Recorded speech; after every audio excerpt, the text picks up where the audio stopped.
actions as perfect as we can. And Allah loves that. Allah yuhibbul muhsinin. Allah loves the people who show ihsan and try and strive to do their best in everything they do. And as I said, it's an ongoing it's an ongoing effort and struggle to try and do that and try and perfect our actions. So in part, Shaykh, it's to do with striving to better oneself, and it's this idea of doing things in the most perfect of ways, that one can try to attain this level of spirituality that the Prophet describes in the Hadith. Yeah, and it's also connected with a process of purification. So we have this concept of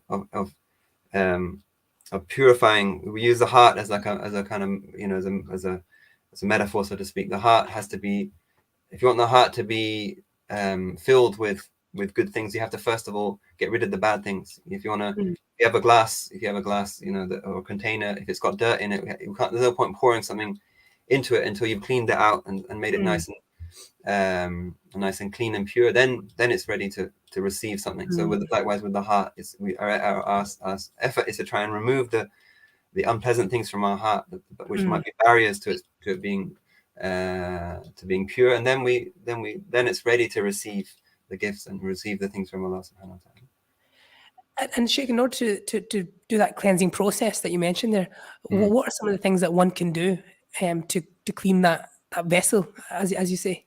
So the Prophet ﷺ came, and he said his mission is actually described in the Quran as being a purifier. So he in different verses in the Quran, Allah says he came to recite the book and teach the verses and teach the wisdom, and also to purify you and yuzakikum. So he came to purify mankind from anything which acts as a barrier to their spiritual progress. And the greatest barrier is disbelief in Allah. And so he came to get rid of that, and then he got rid of any other sicknesses of the heart which are also barriers, such as arrogance, such as love of excessive love of this world, worldly attachment, worldliness, such as envy, such as these things which unfortunately, because of our relationship with the world, we because of our kind of life in this world, we have these attachments, and we get worried about affects our relationship with other people. We want to be better than other people. We're envious of other people. We want to show other people how we are, etc., etc. So these are things which actually stop and prevent our spiritual progress. So in essence, we have to self-reflect. Yeah, we have to take a moment to think about me, myself, and what qualities do I possess? What qualities do I need to work on? Definitely. And then it's almost like this gradual transition of removing those negative qualities. Yeah, and Islam is always telling us to reflect on ourselves and reflect on things around us, reflect on our relationships, take ourselves to account. To be in that state of awareness. How was I? Even just on a daily basis, how was my interactions today? How was my worship today? What is, how could I improve? Things show in our day-to-day dealings. Things will naturally show up. We'll get frustrated with someone, we'll get angry with someone, we might get into a confrontation with someone, and that's a sign that there's something. Maybe the other person's fault completely, but how do we react to that, and what kind of character do we show in response to those challenges? And fasting itself is one of the great schools that teaches us how to interact with people and how to be patient and how to see things in a different perspective. And on that note, Shaykh, of doing the fasting in order to purify oneself, one of the brothers asked a question that he said that the past few days he's been trying to feel the effect of Ramadan and actually try to cry. And he said, I've not been able to cry during this month. And he goes, it's been 3 days now, 10% of the month's over. And he said, I've not shed one tear throughout the past few days. And what he was asking was, is that a sign of a heart that still needs work to do? That's mashallah. That's someone that's got high ambition, high spiritual ambitions, and certainly a heart. Someone whose heart is soft is someone that sheds tears easily. And some people Some people are, everyone's different in that respect. But the fact that you haven't cried is not necessarily, a sign that you got a hard heart. Everyone is different in that respect. But it's good that you're thinking on that level, along those lines. But the fact that crying or not is one. It's a sign of many signs. You know, it doesn't have, if it's not. It's like people think, I haven't had any, amazing spiritual dreams. Therefore, I'm not. I must be. I must not be sincere or whatever it is. And that's not the case. Not necessarily the case. The dream will be a sign. The feeling, that shedding tears and feeling that kind of sadness is a sign. But it's not like a. Doesn't mean it's not. It's one of many signs. It's not. Doesn't the fact that it's not there doesn't mean it's not. You don't have a good. You're not a good spiritual relationship or a good relationship with Allah Subhanahu wa Ta'ala. Allahu Akbar. Prophet said, if you don't cry, then try and force yourself to cry. Allahu Akbar. try to. But more importantly than that is the fundamental relationship with Allah Subhanahu wa Ta'ala. Yeah. So it's this idea that these things that are good to do, and you can actually, the Prophet recommends actually, force yourself to cry, that these are good things that indicate a softness of one's spiritual state. But actually, if you're still trying to do that, that's part of the process, and that's part of the reward is in improving the spiritual state is the effort involved. Not necessarily getting the act of crying, but the process of getting there, or not necessarily having those dreams that are uplifting and those spiritual elevations, but the process of getting there. Yeah, just the effort. I mean, it doesn't when he said try force yourself to cry, it didn't literally mean kind of let's bring some tears out. It's more, as you said, it's an effort and reflection is a big, if we were to reflect on our states and on our own spiritual states and reflect on many things, the state of the ummah or the state of it would bring sadness to us, but a lot of the time, well, that's one of the great spiritual ailments is heedlessness. The ghafla is that we're not really in touch with things. We're just in our own little kind of bubbles and everything's fine and but actually were we to think deeply on our own state, and then it would be more that would evoke more of a reaction from us. Allahu Akbar. Allahu Akbar. That if you think deeper about things and if you actually connect deeper, then that leads to deeper results as well. That's how the people are described. How the Prophet ﷺ was in a constant state of sadness. That how even though he would at the same time he would always smile when he saw people, but he was in a state of sadness for the thinking about the bigger reality of the future of humankind and the day of judgment and all these different things. And if you look at the Salaf, the early Muslims, they were people that were deeply they would weep a lot, and there would be people that had that fear and that consciousness and a deep relationship with Allah. Allahu Akbar. Allahu Akbar. And Shaykh, you mentioned that the Prophet he was the one who was always smiling, but at the same time he was the one who was always deeply troubled by things happening around. And how did the Prophet have that balance? Was it something that he outwardly was always smiling? He was outwardly always happy when he was around his companions, but when he had a moment of reflection, he was otherwise. So how was that? I've always been intrigued about that balance whenever I've ever heard those narrations. Yeah, it seems like a kind of paradox, but I guess it's he would always give people their rights and part of the rights of his companions and the people that he might be meeting someone for the first time. So if he met that person with the kind of in that state of sadness, or it would put that person, it would kind of be a dampener on that. So he would meet people with a smiling face, and he would meet people with a welcoming face, and he would fulfill their needs internally feeling that deep concern and that worry. And when obviously on his own, there were nights that he would spend, in weeping and pray, and many nights. And for us, thinking about us, the people that were to come, people of his nation, but this is kind of balance. That's hard to kind of, we think of religiosity or practice as make someone very serious, and perhaps they might be quite unapproachable. But the Prophet ﷺ is the opposite. He's extremely approachable and warm, and while at the same time having this this deep consciousness and sadness, and awareness, and so on. Allahu Akbar. Allahu Akbar. And I think it's that those two things where there's that pleasantness, but there's also that awareness, and there's that awareness of the reality of the world as well.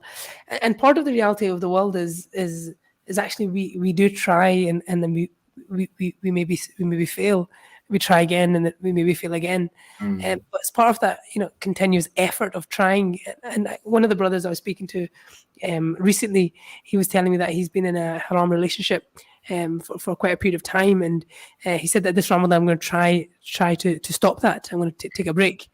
But he messaged me the other day saying that he's having some more difficulty with that, and he goes, I just find myself back in the same situation.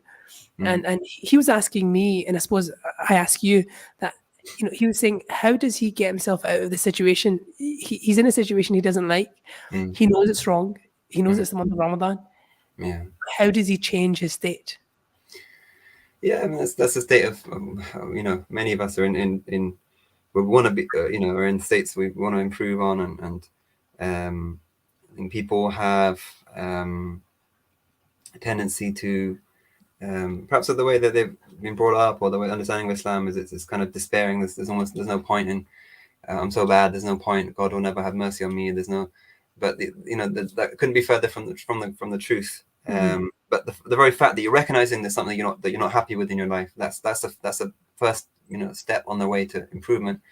And that's what Ramadan is that opportunity to try and make amends for what's happened in the past, and that the process of fasting, the process of these practices, spiritual practices, should be having their effect on us soon, if not necessarily immediately, but as time goes on.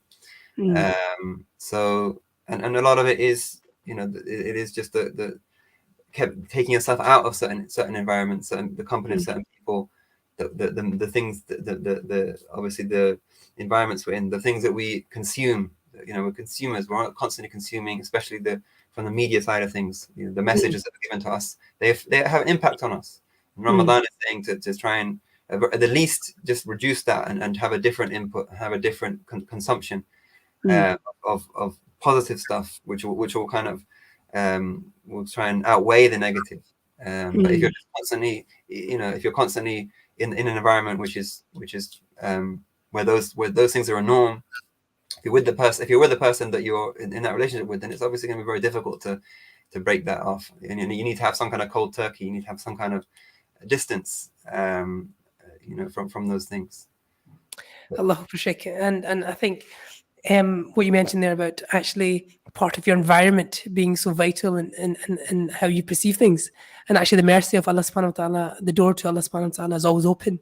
Yeah. And you've got this idea, and this very famous tradition, when Maulana Rumi says that come whoever you are, wanderer, worshipper, lover, leaving, it doesn't matter.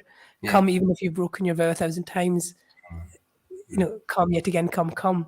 So this idea that actually this is a door of rahmah, and this faith is a door of mercy, and the door's always open. Yeah. So Shaykh, that will conclude our first part of the show, and inshallah we'll take a short ad break, and then we will return with Shaykh Amin Buxton and discussing more about how to improve our spiritual state. Assalamu alaikum wa rahmatullahi wa barakatuh.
Shaykh, I was just double checking if we're on break.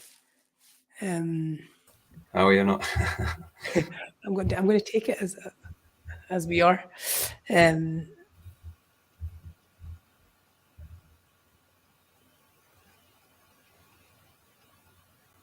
Assalamu alaikum wa rahmatullahi wa barakatuh.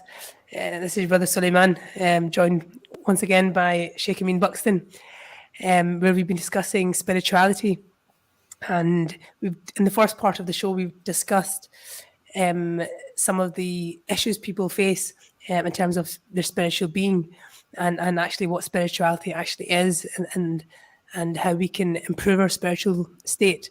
And in the second part of the show, we're going to take a more closer look into some of the things we can do to become more spiritually enriched, and ways in which we can get closer to Allah subhanahu wa ta'ala. Like Shaykh said in the first part, this idea of cleaning the vessel that we've got. In order to have a pure vessel, you first have to get rid of the dirt inside first before you put the pure water inside. So inshallah, we'll be touching on some of those points in the second part of the show.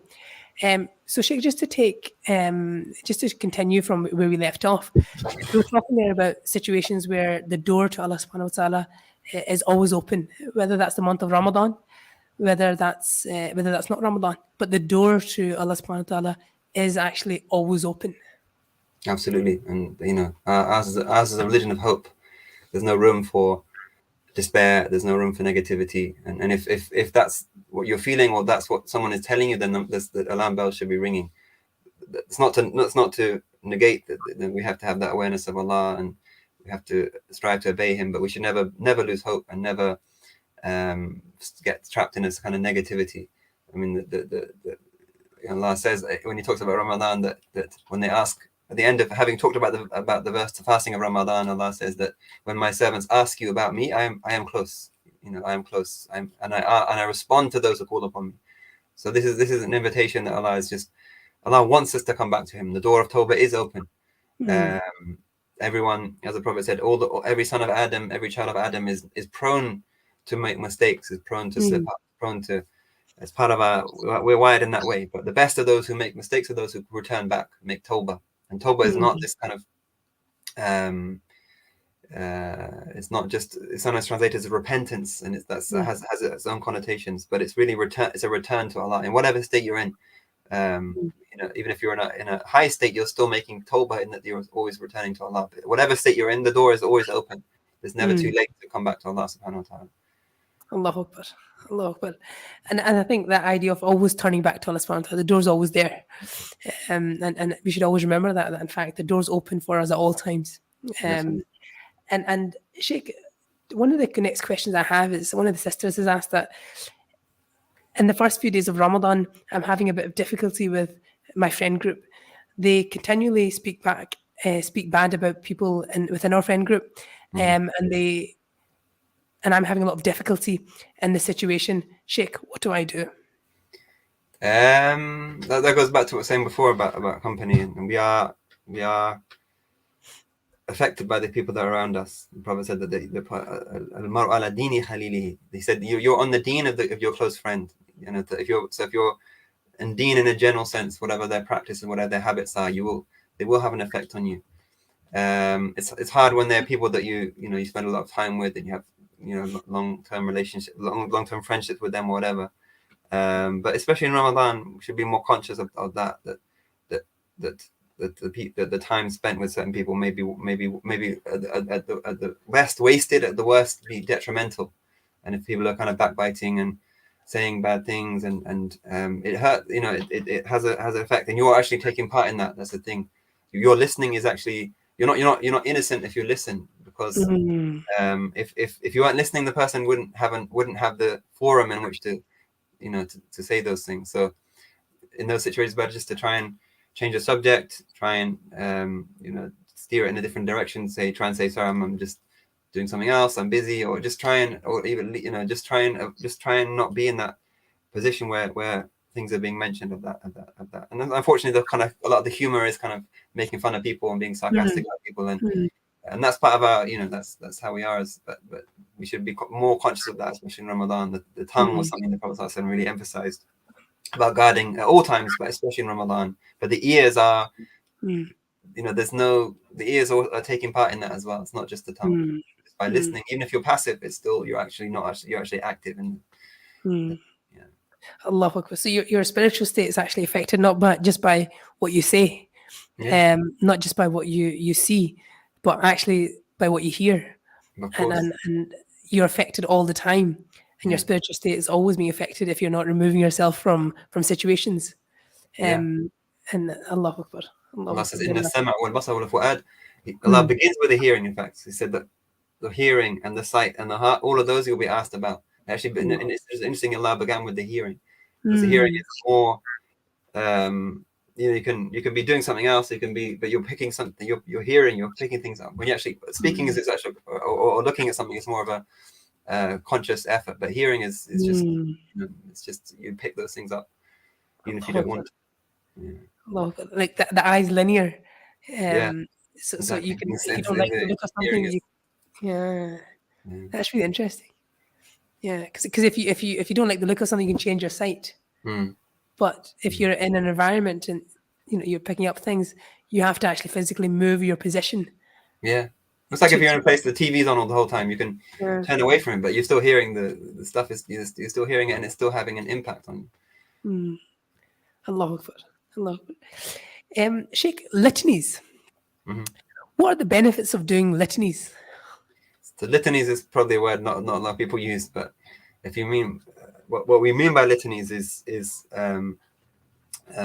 it comes back to an Arabic word which is a wird on awrad, or sometimes a wazifa, or it depends. Basically, what it is a regular act of worship. It's not just restricted to a special dhikr that we do. It's actually any regular act of worship is in a sense it comes into this category. So even our 5 daily prayers, they're a regular act of worship. Our fasting in Ramadan and other times, these are regular acts of worship that we do.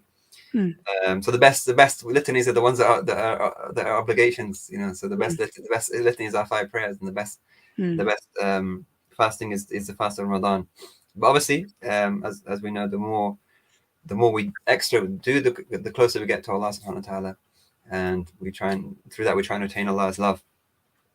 So and what we have, what capital we have in this trade with Allah, what we have in our journey with Allah is a time that we have, is the hours of the day that we have, our waking hours basically. So how are we going to use them to get closer to Allah? That's the idea, is that we have half an hour here, I have 10 minutes here, I have 15 minutes here. How am I going to get the most out of that? And Ramadan obviously really emphasizes that, and we always hear that in Ramadan. We don't say here outside of Ramadan. We always say like just do an extra 2 rakahs in Ramadan is 70 times more reward, and so on and so on. But the reality is that at all times there's always an opportunity to do something that would get us closer to Allah subhanahu wa ta'ala. Allahu Akbar. Allah. So actually we're all always doing things that are consistent.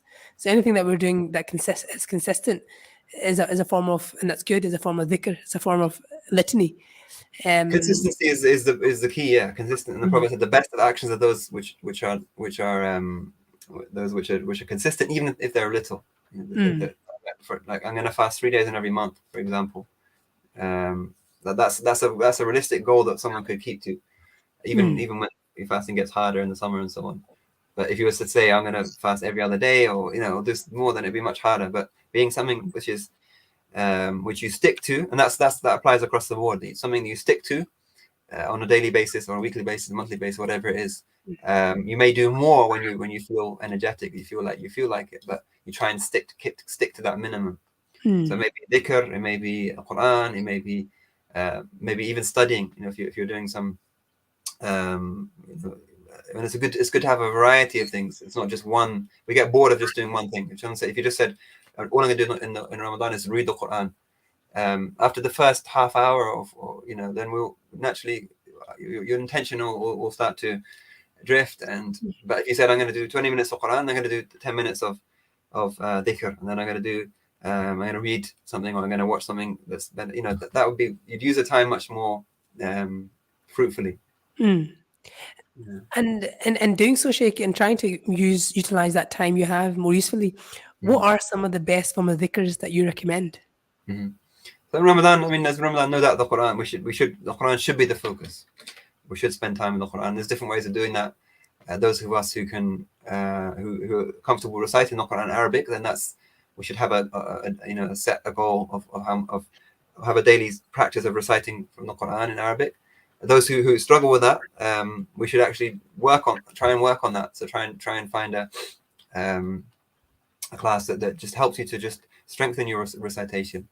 At the same time, we should also have a time when we look at the meaning, read a translation of the Quran, whether it be what you've just read or just at some level you're connecting with the meaning of the Quran, and have use the resources that are there. There might be some classes that some of the scholars who are summarizing surahs or whatever it is. So that's the Quran. There's different ways of that. And then having a portion of other adhkar that we do, la ilaha illallah, for example, subhanallah, the adhkar which we know, having a portion which we do them with focus, even if it's a short amount, a bit of some istighfar, seeking Allah's forgiveness, especially as we towards the end of the day, coming up to Maghrib, and also if you're before Fajr as well, it's a good time to do it as well. And Salah on the Prophet, Durood Sharif, Salah on the Prophet Sallallahu Alaihi Wasallam. Never neglect with that Salah. We nurture our relationship with the Prophet Sallallahu Alaihi Wasallam. So even though the focus is in the Quran, but we're always conscious of our connection to the Prophet Sallallahu Alaihi Wasallam. Even a small amount of that yields great spiritual benefits. Allah Akbar. So the importance there of the Quran during this month, at the same time keeping that connection with the Prophet of salawat, and building that and strengthening that relationship as a main source of dhikr during this month to improve our spiritual connection. Allah Akbar. Shaykh, I've got a question from one of the brothers who sent in that I struggle to do dhikr when I'm on my own, but my local mosque does dhikr in groups. Shaykh, is it permissible for me to attend some group dhikr? Of course, and that's one of the nature. Our nature is that when we do things together, we get that we get enthusiasm. We get and that's one of the reasons that we have the group prayer, the Salat al-Jama'ah. That on our own we do our own thing, but when there's that, we're making that extra effort to do it together. It does help us. And even with other things, with sports or with any kind of recreational thing, it's like when you do it with other people, when you agree to do it with other people and meet up, then it's it's just a no-brainer. It doesn't help. So likewise with dhikr, if people are getting together to remember Allah, then that's a positive thing. There's unfortunately there is a kind of stigma about this amongst some Muslims have this issue of we shouldn't be doing that, and there's agreeable, there's different approaches to this, but I think from the point of view of what you just said, if it's going to help you to increase in dhikr, to be encouraged to do it and to receive the blessings, and there's many hadith that mention the blessings of remembering Allah in a group, and that remembrance of Allah in a group could be reciting the Quran together, it could be studying together, but it could also be just mentioning the words of praise and remembrance of Allah together. And that has we're told about the angels that seek these gatherings, and there's so many narrations about this.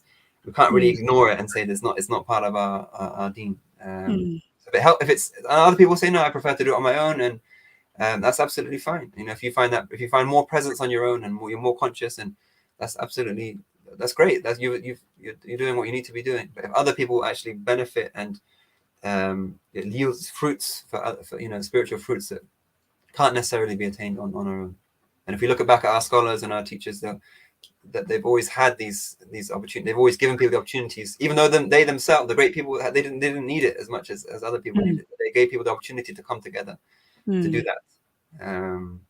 So it's an important part of our spiritual, should be part of our spiritual practice to attend certain gatherings. Allah, it's interesting that we're actually very, very social beings, Shaykh.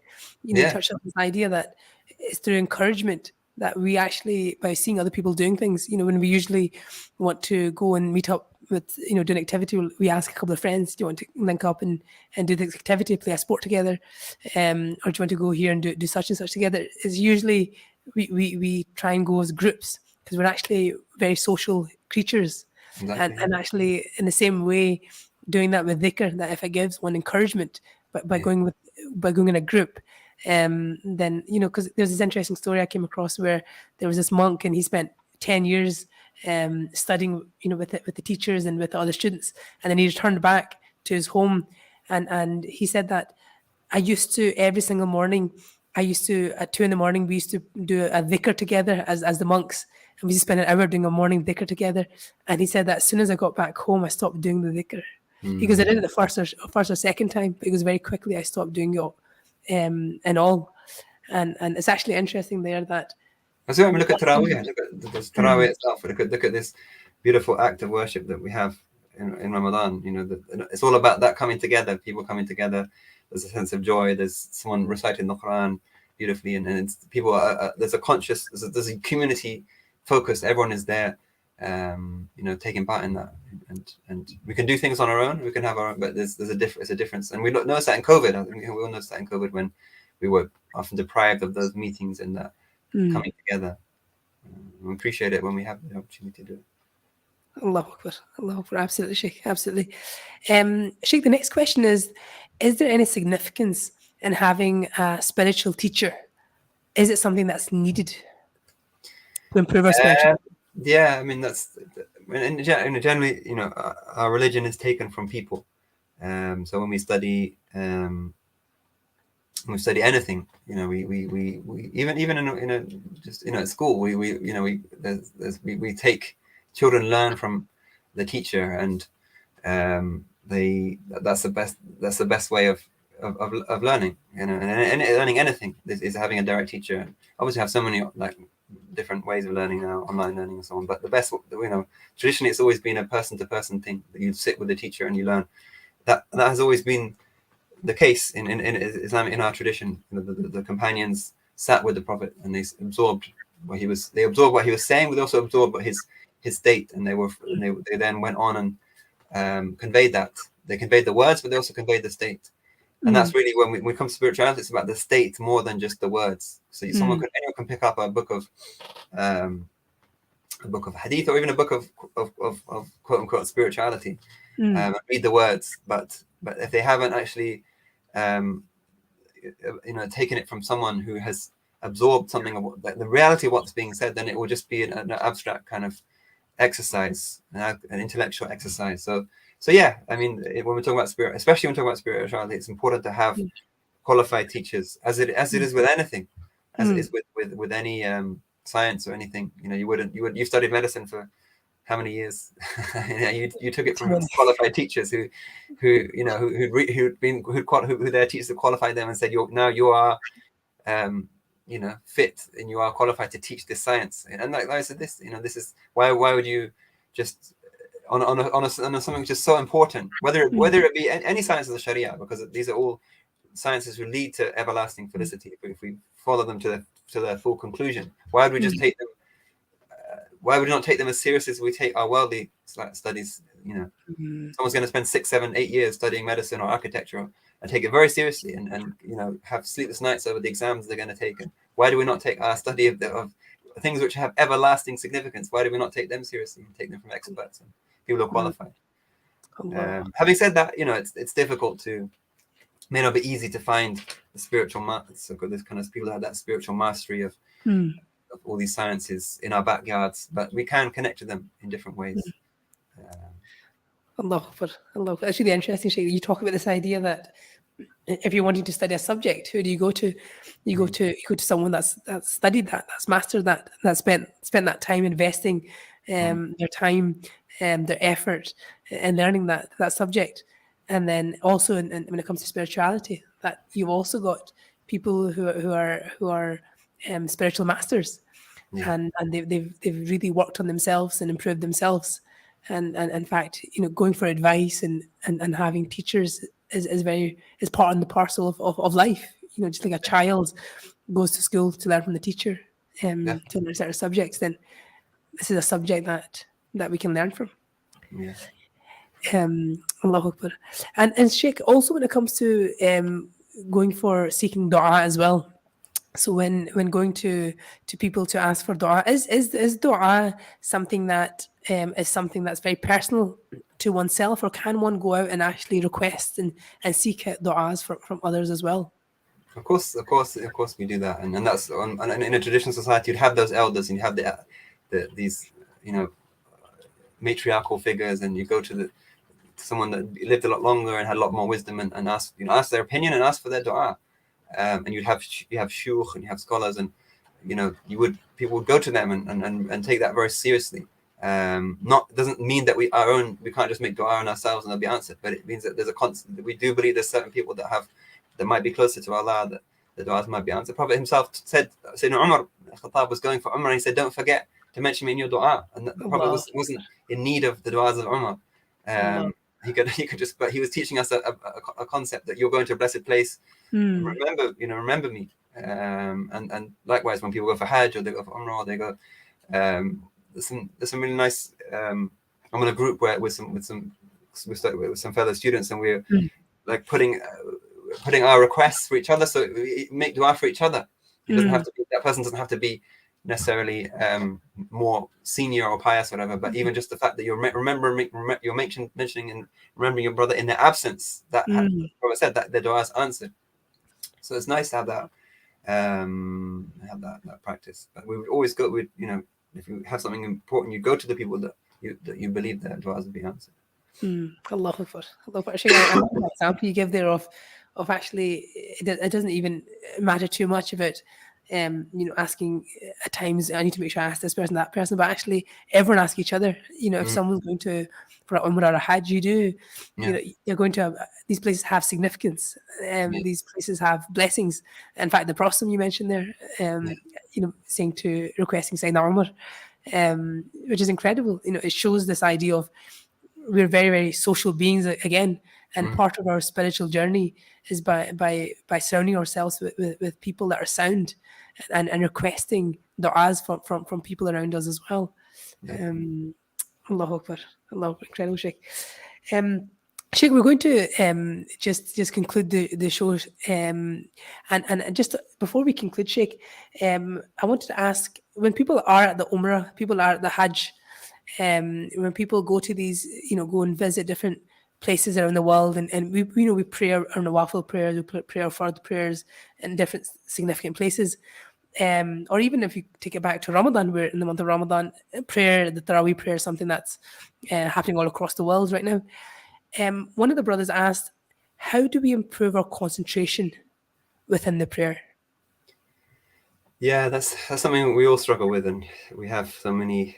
Our minds are often very scattered, and there's so many distractions, and I think that the life that we live now is even more, is even more kind of makes us even more scattered in our attention and our focus, and so even harder to kind of concentrate on anything for a short time without some, checking some app or this. And so it's a difficult one, but it's kind of it's training, and there's lots of resources out there. There's the people offering kind of how to improve our concentration, how to improve our salah. It's really about trying to make that commitment to improve, to be more focused. One of the basic things is to be more focusing when we make our wudu and our purification. To just track your thoughts, to kind of almost psych yourself up that I'm going to be present in this, and to be conscious, like when we enter the salah, what we're saying and what we're doing. So it's good to kind of to check on the meaning. So when do you actually know what you're saying when you recite the Fatiha, for example? Are you conscious when you say Ya kana abudu ya kana nasta'in? Are you actually seeking those? Am I asking for you Allah alone we worship, and you help we seek? Are you actually saying that, or are you just reading off a kind of learned thing? So it's, there's practical steps that we can take of actually kind of realizing what we're saying, realizing the significance of the actions that we're doing, and just trying to battle the kind of clutter and the chatter that just kind of takes us this way and that way, and that in and of itself that's what Allah allows us to do. That is to kind of try and struggle against those thoughts and try and bring ourselves back, and at the end of the day just say, Allah, I wasn't, when you finished, Allah, or even in the prayer itself, Allah, I'm struggling with this, Ya Allah, give me help. And that's what Allah wants from us at the end of the day, to say, to realize our helplessness, just try our best, but realize our helplessness and ask for His help. Allahu Akbar. Allahu Akbar. Jazakallah khair, Shaykh, for joining us today, and Alhamdulillah, we've had the honor of going through not only some of the spiritual deficiencies that we have, and how we actually need to go back to basics and improve ourselves from the beginning, but also tips in which we can improve ourselves spiritually, and particularly when it comes to company and having the company of people and the effect of that on our spiritual beings, and some of the Vicars also that we can do to get closer to Allah subhanahu wa ta'ala, particularly during this month. This is a month where we're all more motivated to doing good. So it's very appreciated, Sheikh, and amazing for us to have you on the show. I'd also like to thank all the listeners for joining us this evening, and we hope you'll all join us tomorrow evening too, where we will be joined, inshallah, by Sheikh Hassan Rabbani, and discussing relationships with kids, with spouses, and with parents. Jazakallah khair to all the listeners. Fi aman Allah. Assalamu alaikum wa rahmatullahi wa barakatuh.